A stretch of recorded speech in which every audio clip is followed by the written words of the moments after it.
podcast, eu tenho aqui uma colega médica.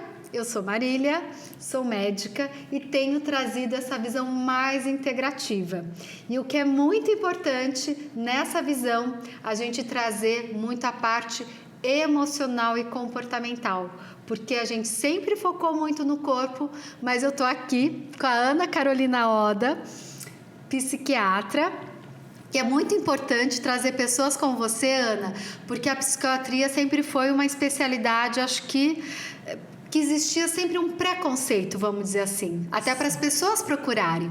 Então eu amei que você aceitou o meu convite, porque a gente vai conversar aqui um pouquinho sobre questões que todos nós estamos sujeitos a ter e que você tem, né, toda essa vivência.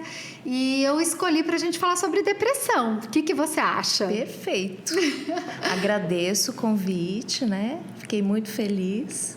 E realmente nós precisamos falar sobre saúde mental, porque é um tabu.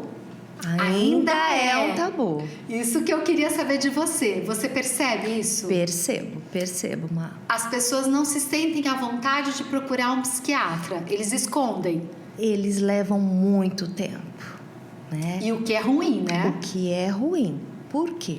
Vamos pensar em depressão, não é? Nós temos, sim, a depressão, ela tem um quadro leve, moderado e grave, né? E geralmente as pessoas esperam muito tempo, não têm informação do que poderia ser, são subdiagnosticadas, não é? E chegam num estado grave ou crônico, e isso é muito ruim. Né? E muitas vezes você pode até ter dificuldade de uma reversão, porque no início você até poderia ter uma reversão, você acha? Eu acho que dependendo da cronicidade do caso, fica mais difícil, né? Então, principalmente pós-pandemia, nós tivemos assim, praticamente o dobro de casos de depressão e ansiedade no mundo. E você acha que a pandemia, que tipo de gatilho pode ter representado a pandemia para desencadear esse aumento de casos? Existe uma explicação? Vocês têm... A depressão, ela é uma junção de uma vulnerabilidade pessoal genética, né, e do meio ambiente. Então, na pandemia, os trabalhos mostraram muito a questão do isolamento. Né? O isolamento social foi um gatilho muito importante para esses quadros de depressão e ansiedade. Agora, que tipo de alerta, vamos dizer, poderia ser para as pessoas reconhecerem que ela precisa procurar um profissional para não chegar num quadro mais depressivo crônico? O que você teria a alertar, vamos dizer assim? Bacana a sua pergunta, porque muitas vezes as pessoas confundem, né? Por ser um estigma, não deve ser depressão. Então, o que é depressão? Eu vou ter aquela tristeza, o humor deprimido, a perda do prazer, a redução de energia. Então, parece que o colorido da vida, ele se perdeu. Junto com esses sintomas, você pode ter alteração de sono. Então, tem casos que você tem insônia e nos quadros atípicos, muito sono, hipersônia, né? Alteração de apetite. Em alguns casos, a pessoa não consegue comer, perde muito peso. Em outros, ela come demais. Não tem um padrão, né? Não tem. E não porque aquela ideia de depressão só aquela pessoa que fica deitada na cama, largada, não necessariamente, não, né, necessariamente, Ana? Exatamente isso, né? Então você tem uma redução de energia, às vezes um isolamento, uma dificuldade de concentração, indecisão, pensamentos mais desesperançosos, acho que não vai dar certo, acho que eu não dou conta, ou de culpa.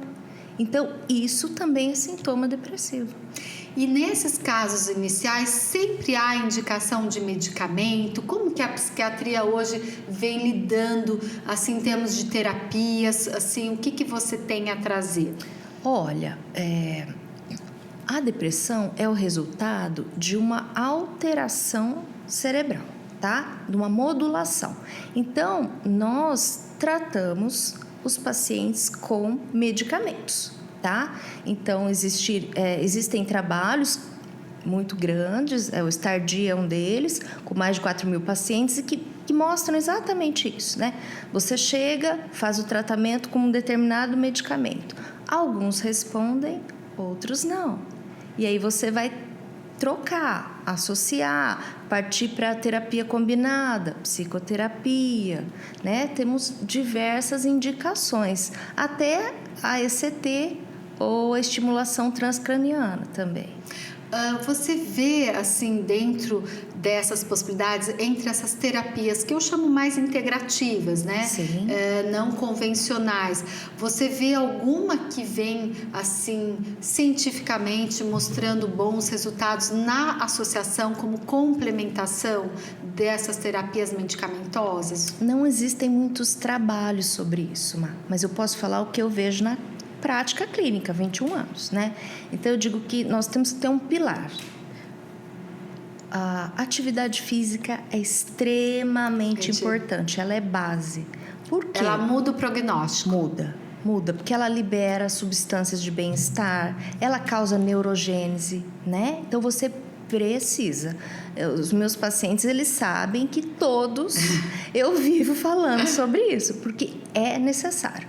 Então, atividade física, uma alimentação equilibrada, balanceada, o mais natural possível. Sono de qualidade. São os pilares da medicina do estilo de vida, né? Estilo de vida tudo, né?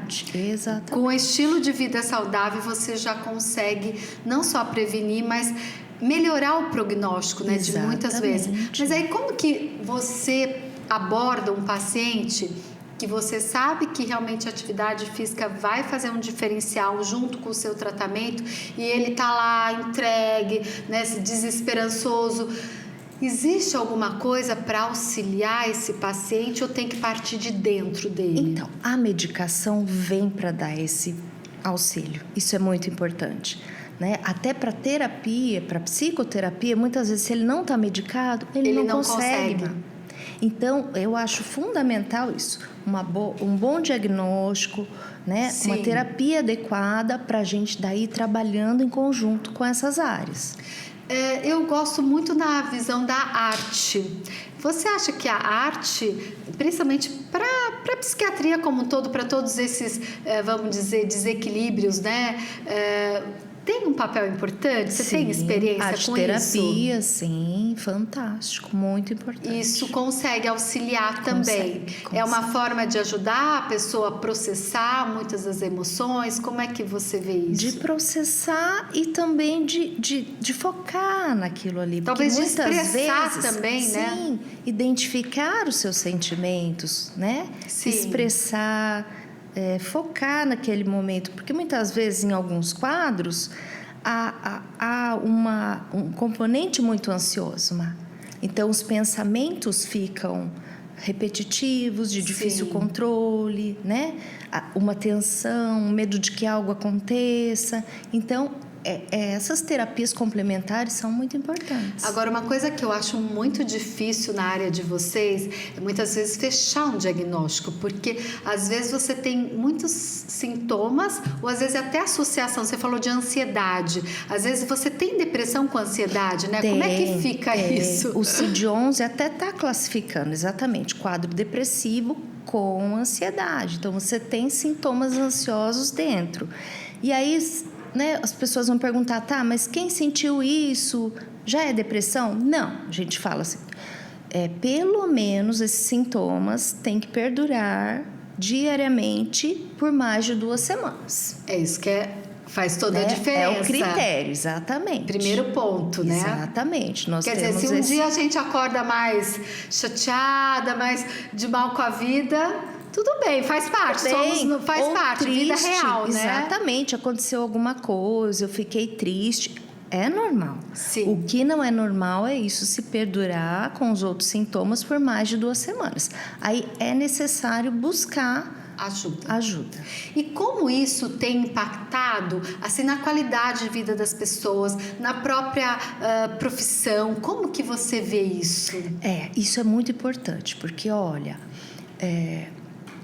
a depressão é a segunda causa no mundo de afastamento do trabalho. Então, não só pelas faltas ao trabalho, como pela baixa produtividade. Justamente. Né? Então, é muito importante. É problema de saúde pública. Pública, né? Saúde pública, exatamente. Para cada dólar investido em prevenção, você tem 5 que você economiza, né? Então, é algo que é negligenciado, infelizmente. Sabendo como você coloca, né, que a depressão, vamos dizer que ela tem mais do que um fator, mas tem uma vulnerabilidade genética aí envolvida. Mesmo tendo isso, existe algumas coisas, principalmente quem tem um caso na família já de depressão, existe algumas medidas que outros familiares podem desenvolver para uma prevenção? O que você vê nesse sentido? Ter a vulnerabilidade, ter esse gene, não quer dizer desenvolver a doença. Sim. Então, por isso que a gente trabalha nesse sentido. Não é de uma vida mais equilibrada, saudável, feliz, para evitar... Trabalhar, então, atividade física, tentar incorporar bons hábitos, estilo de vida saudável. Sono. Vida social, não é? Isso, lazer. Sim. Isso é muito importante. Então, hoje, né, dentro dessa novo trabalho meu, né, de tudo que eu vim agregando, né, por isso que eu me entusiasmei por essa área, né, que na verdade você vem agregando várias formações e uma delas é a medicina do estilo de vida, como é fundamental um sono de qualidade, né, a atividade física regular, se manter ativo, como você falou, alimentação. Às vezes só isso, né, Ana? A gente, na nossa formação, a gente sempre focou no conhecimento das doenças, né, e acabou deixando de lado todo esse cuidado com a saúde, não é? Com a saúde, provavelmente. Eu falo que a gente não faz plano de saúde, a gente faz plano de doença, né? E a gente ainda não tá com esse hábito, as pessoas não têm esse hábito de procurar na saúde. Exatamente. Né? Não é? E no seu caso, também daria para as pessoas procurarem você ainda bem, sem nenhum sintoma? É um pouco mais difícil. Porque no caso, vocês ainda acabam... já focando quando a pessoa já tem um sintoma, né? Ela já está geralmente num estado moderado ou mais agravado, infelizmente por esse tempo, né? Sim. Até você conseguir fazer o diagnóstico, demora. E existe o estigma, depressão? Não deve ser. Né? Eu vou esperar um pouco mais. Sim. E é interessante porque aí eu trato de alguns pacientes e familiares. Às vezes não passaram por aquilo. Mas isso não existe, não é possível. Sim. E depois, quando este familiar ou alguém muito próximo adoece, ele fala, olha, existe. Existe. E é todo um trabalho que a família tem que também se fortalecer, que ela tem que entender o processo para saber lidar, né? Para saber como ajudar. Como ajudar também, Sim. né? Isso que não é fácil. Sim. Agora, por exemplo, você percebe na sua prática, os próprios trabalhos mostram que o nosso estilo de vida hoje, né? Que tem mais estímulos, que tem mais pressão, mais, vamos dizer, mais... tabus, não seria isso, mas mais exigências. Isso também interfere nessa incidência maior de depressão? Interfere, muito, né? E a gente tem visto hoje que muitas crianças, diagnóstico em crianças, isso é porque a gente nunca diagnosticou antes ou realmente... em função dessa mundo mais tecnológico, enfim... É uma boa pergunta, Má. O que você me fala disso? O diagnóstico, ele está melhor atualmente, certo? A gente não tinha esse olhar antes, mas a sociedade, o modo de vida tem contribuído em muito para o que a gente está vivendo e vendo. E tem como desacelerar, tem como a gente... Você vê alguma perspectiva, tá se vendo alguma possibilidade aí de luz no final do túnel? Desafio. Ainda é um desafio. Então, do que a gente está falando. A criança, ela tem que brincar, ela tem que ter menos tela, ela tem que ter mais estímulo. não é? Menos exigências, talvez. Um Mas tempo- também não no extremo ao outro, né? De deixar livre, né? Não, ela precisa de regras. Ela Precisa precisa dos de limites. limites, porque isso deixa ela bem, deixa confortável, segura. Sim. Não é? Um tempo de qualidade com os pais. Então, o desafio é grande.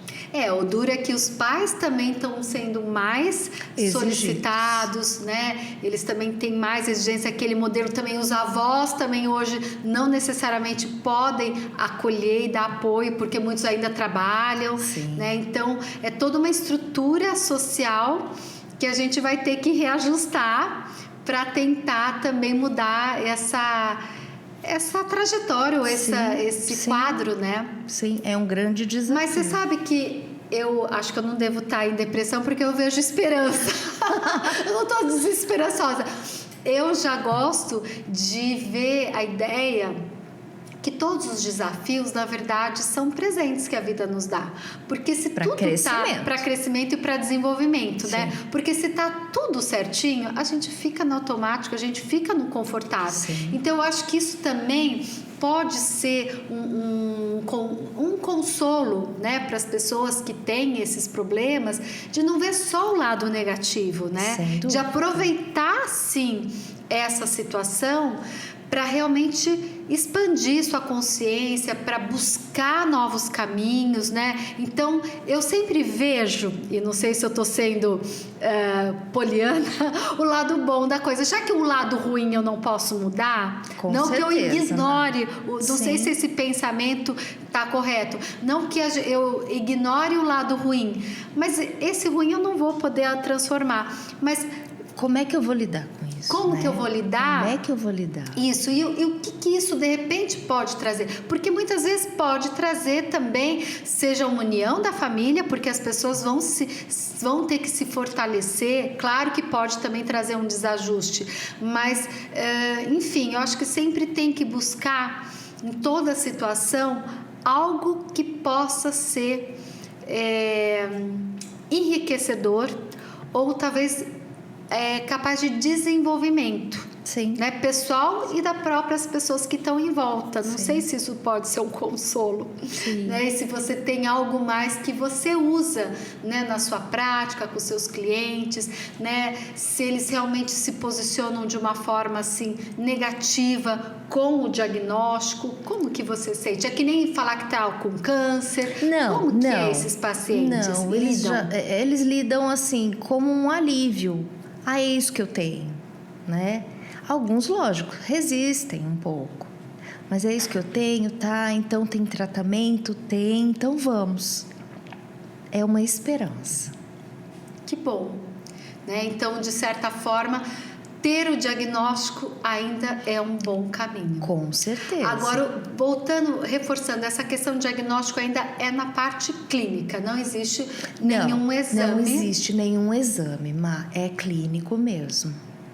E tem, assim, como você falou, tem alguns critérios, né? Temos critérios. Que vocês hoje utilizam. O primeiro deles é a questão do tempo, mais de 2 semanas. Isso. Tem mais algum outro critério importante? O humor, não é? Humor. O humor depressivo ou irritadiço. E aí aqueles outros sintomas que variam um pouco. Né? Tanto pode ter fome ou perda de Perda fome. de apetite, sono, insônia. Ou muito sono ou isso. insônia. Alteração. Não é fácil, hein, pra você, hein? Agitação ou letargia motora. Realmente é um desafio para vocês também, profissionais, se posicionar em relação a esse diagnóstico, né, Ana? Sim, porque a psiquiatria, ela não faz um diagnóstico, né? Uma fotografia daquele momento. Você não tem um padrão. acompanha. Às vezes é no acompanhamento que você vai, vezes inclusive, que você vai definir fechar esse diagnóstico. Exatamente, né? É um pouco diferente das outras especialidades. Né? Agora vamos falar um pouquinho dos recursos terapêuticos medicamentosos. Eles estão evoluindo para isso? Como que está esse cenário, vamos dizer assim, dos medicamentos para a depressão? Olha, o que eu posso te falar é de 20 anos. As medicações têm evoluído bastante. E isso é muito bom. Porque antes a gente não tinha muito como tratar. Recurso. né? E elas estão melhorando em termos de eficácia ou menos efeitos colaterais? Os dois. Né? Isso é muito bacana, Sim. porque as moléculas atualmente elas são multimodais, então elas atuam em mais de um neurotransmissor e mais limpas. Né? As indústrias têm investido nisso, moléculas com menos efeitos colaterais. Então, olha, eu acho que o nosso bate-papo aqui foi muito bom, porque o que a gente quer é que as pessoas possam se cuidar, que elas não tenham medo de olhar para si e se realmente a gente sabe que existe essa possibilidade, essa vulnerabilidade, que elas tentem a procurar ajuda antes que as coisas fiquem mais crônicas. Isso, né? Antes que o quadro se agrave mais. Sim. Né? Então, a gente sabe que pode acontecer. Sim. E o bom é que tem profissionais para auxiliar isso. Isso. Então, eu amei você estar aqui. Eu também. Com essa visão moderna, com essa visão mais atual, né, dessa psiquiatria. Eu acho que a psiquiatria foi uma área que evoluiu. Muito. Né, e que espero que cada vez mais a gente possa tirar esse preconceito. Com certeza. Então, amei. Muito obrigada de você estar aqui batendo esse papo. Muito obrigada. Um beijo.